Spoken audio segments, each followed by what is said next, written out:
Hello and welcome to almost the last panel of our conference. We will talk now about immigration from Africa to Israel, and this topic is unique in a way because we will deal here with two groups. One group is Jews from Ethiopia, who their immigration considered to be Aliyah. And the other group will be people from Eritrea and Sudan and others that consider to be asylum seekers or refugees. So there is quite a difference between these groups in a way, but in other way their experience is similar. And we will elaborate this very interesting topic through three presentations. And the first one is the presentation of Professor Getachew Metaferia.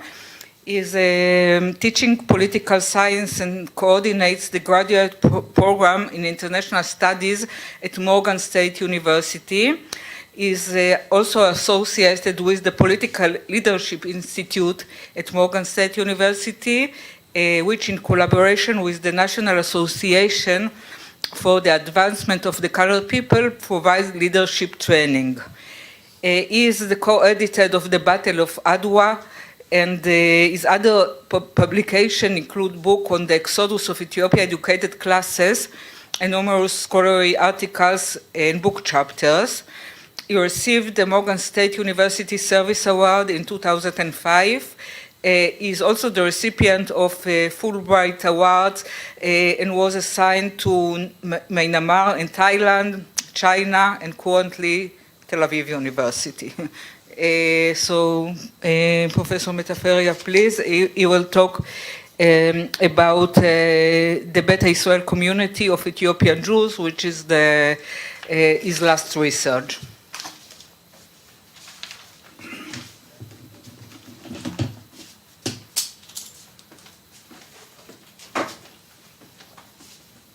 Thank you, Rick. Good evening.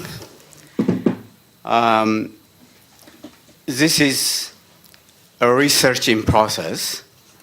It's not done yet. The title has changed a bit.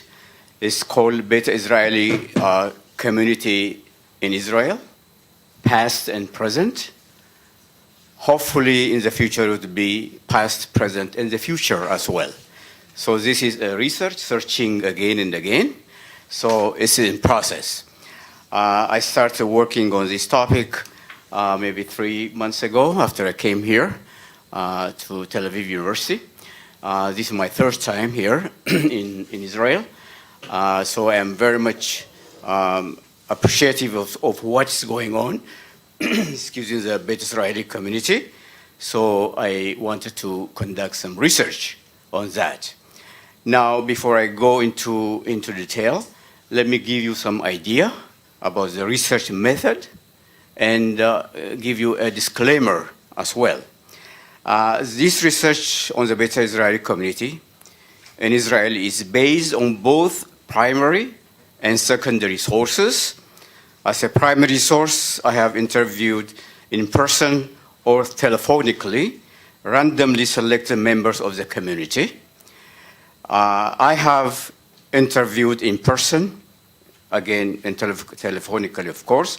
I have also observed the older people as well as the youth in different occasions. As a disclaimer, individuals I interviewed are not a scientific representative sample of the Bete Israeli community in Israel. It was rather the opinion of randomly selected members of the community. They come from the academic, clergy, artists, media personality, politician, activist, university students, both graduate and undergraduate, and government employees as well. There was no structured questionnaire administered, but a free discussion regarding some pertinent topics and issues raised. These issues or topics include the strength and weakness in the Bete Israeli community, issues of identity, which means how especially the youth sees itself, how their cultural background influences them, how they see themselves vis-à-vis the rest of the Israeli population, how they lost and or gained their self-worth, the vision they have for their community and Israel in general, and how their identity is shaped, political involvement, challenges and prospects they face, and similar other topics are discussed.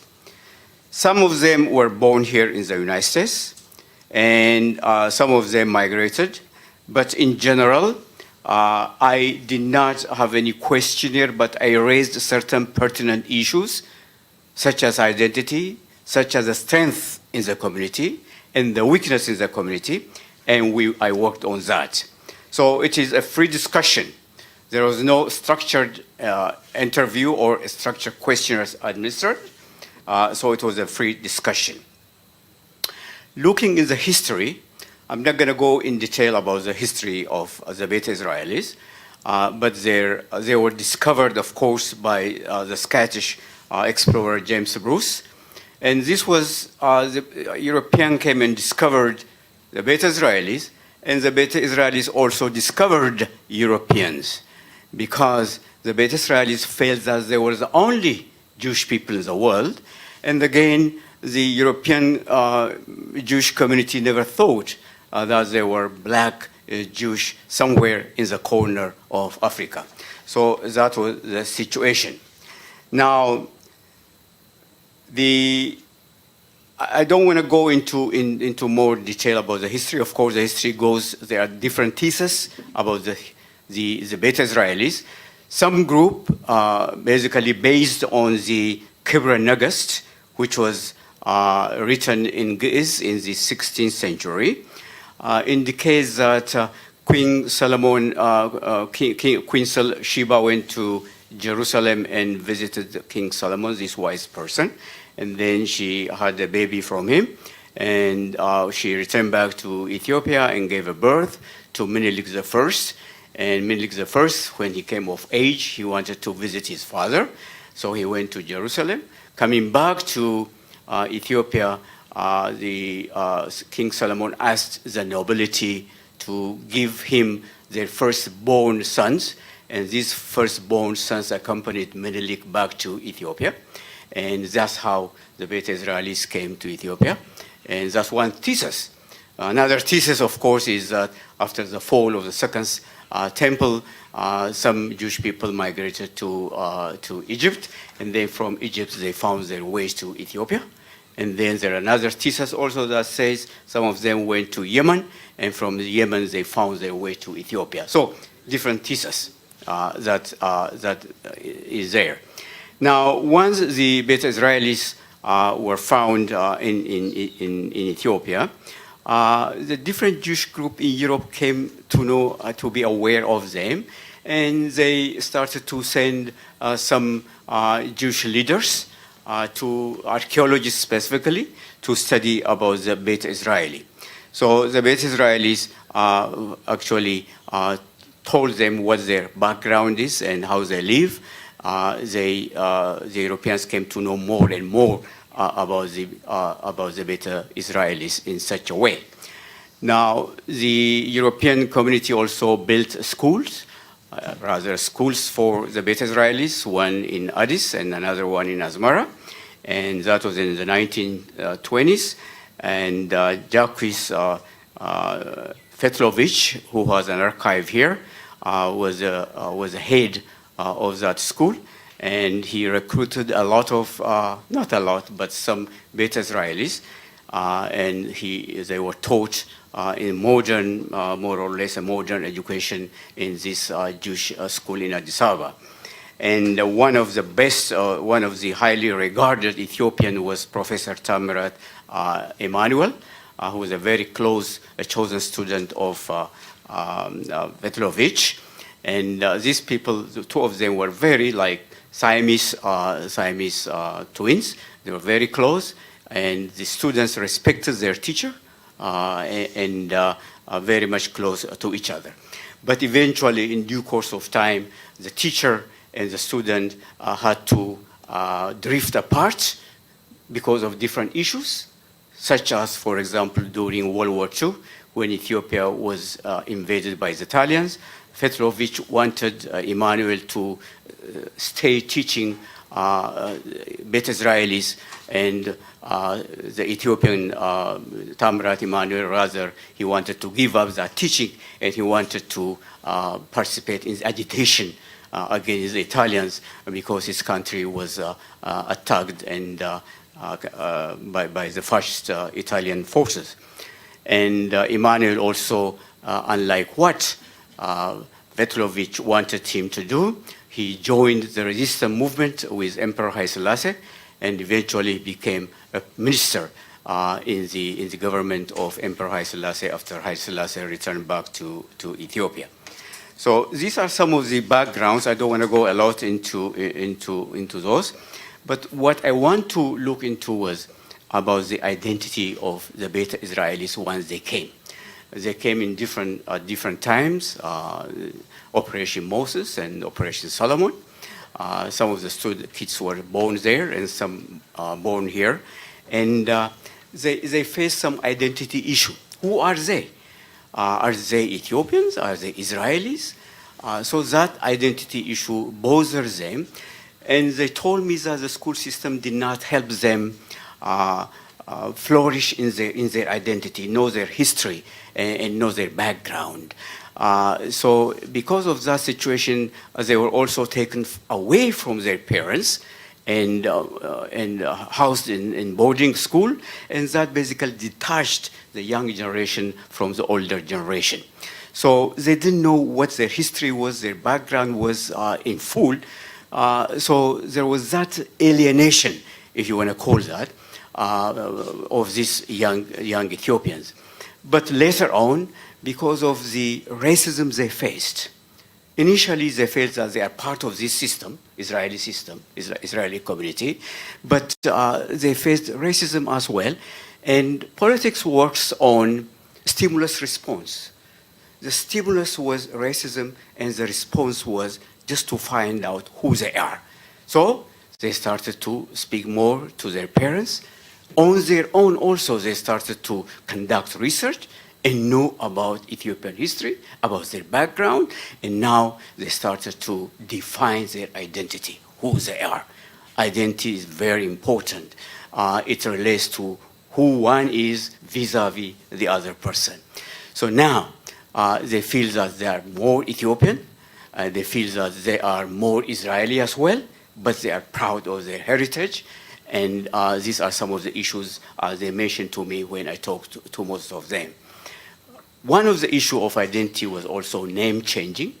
When the Beta Israelis came to Israel, their names were changed, just like what happened during World War II or after World War II in the United States, when Jewish sounding names were changed to Anglo names. So here also they were given a different name. And so they continued with that name, and later on some of them are saying, no, this is not actually our name, going back to their Ethiopian name, reclaiming their Ethiopian identity. So these are some of the things that I found. So identity is a very important, again, more and more the Israeli community, specifically the police force, because of racism and profiling, these kids are cornered, and now they are trying to define who they are, and they are trying to rebuttal against what the Israeli police is doing towards them. So in doing this, they are finding some role models. Some of their role models are also African Americans, okay? Black Lives Matter, and all of this. So they are going back and referring to the African Americans, specifically in Baltimore and in other areas. So the same kind of racial profiling, racism that is faced by African Americans is being faced by the Beta Israelis. So they are starting to learn more and more. Two thoughts. One group says that we don't have to look to the African Americans because their history is different from ours. They are facing with racism and legacy of slavery, but we don't have that connection here.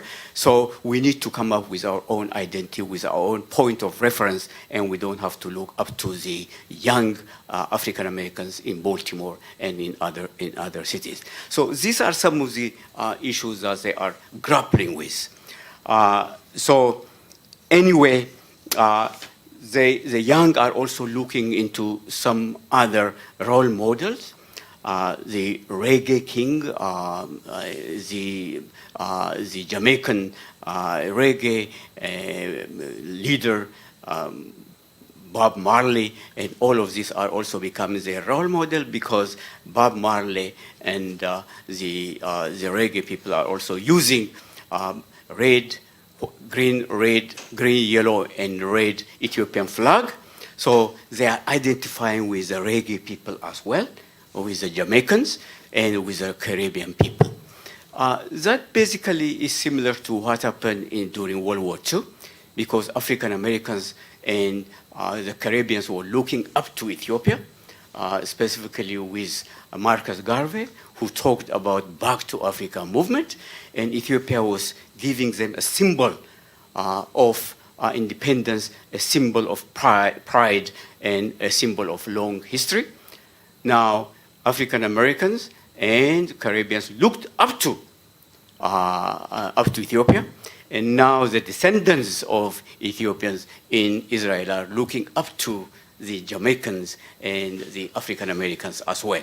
So these are some of the issues that are discussed in the community according to my discussion with them. These are controversial issues, and this is one major one. The other one is within the community, there are certain points that divide them, such as the situation of the Falash Mura. These are Jewish background who were converted to Christianity at one point in the history of Ethiopia because of different reasons. One reason being that after they were quote-unquote discovered by Europeans, missionaries started to go to Ethiopia and convert the Jewish community to Christianity. That's one aspect of it. The other aspect of it is the emperor of Ethiopia, Emperor Johannes, who was a governor of Tigray in that area. He was a zealot Christian. He was fighting against Muslims, and he wanted to every Ethiopian to be converted to Christianity. And at that time, some of these individuals who were Jewish converted to Christianity.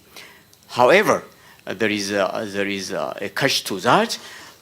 Outwardly, they are Christians, but secretly they are observing Judaism, and so they were living a dual life, so to say. Now their descendants here are questioned by the Bete Israelis. They are saying that these Falashmuras, who were once Jewish and converted to Christianity, they are not Jewish enough. And then the Falashmura says that yes, we are also Jewish, but because of circumstances, we are converted to Christianity. So there are these debates and controversies between or within the Jewish community here. So this is one aspect that I found. So there are still different challenges going on in the community, specifically with the young. There is a generational gap between the older and the younger generation. The older generation was very permissive to what was going here in Israel, accepted circumcision and all of this, but the younger generation are questioning that. They are saying that we are even more Jewish than the white Jews. So they are claiming that we are the true children of Abraham and Moses and all of those things. So these are the debates going on. The younger generation is more dynamic. They feel that they can contribute to the well-being of their own community and to the well-being of Israel in general. So these are some of the issues that are being discussed in the community. The strength of the community is that they rely back to their history, long tradition, and they are proud of that. And they have continued to do that by observing an annual meeting here in Israel, which is the celebration of the Sigid, which used to be an annual meeting in Ethiopia to get together every year and pray for God to return back to their land of ancestor, to Israel, to Jerusalem. Now they are here in Israel. Their prayers are fulfilled, but they are still continuing to celebrate that Sigid. Some of the young people don't accept that. They are saying that we are already here and we don't have to go back to history. We have to look forward. But the priest I interviewed, basically, he told me that we are still here. We have to thank God for being here, number one. And number two, we need to pray for the peace and safety of this country of ours, Israel. So they are still continuing to do that. The younger generation are coming to this Sigid, identifying with the older generation, and more younger people are claiming their history, their tradition, their culture, and Sigid is a focus point for that unity and convergence of this Beta Israeli youth and old people as well. So these are major things that I'm working on. So no time. So again, as I said before, this is just a tip of the iceberg. My research is continuing. As I said, research is searching again and again. Hopefully, after feedback from you, and I'm going to meet some of the Beta Israelis on Thursday. I'm going to talk to them about this research and tell them my findings, and hopefully they will critique and also give me some beneficial feedback as well.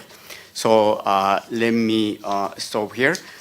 Finally, basically, I would say that this research concludes that the ambitions of the youth to improve its own situation, succeed and leave a meaningful and constructive impact on Israel's social, economic, and politics is impressive.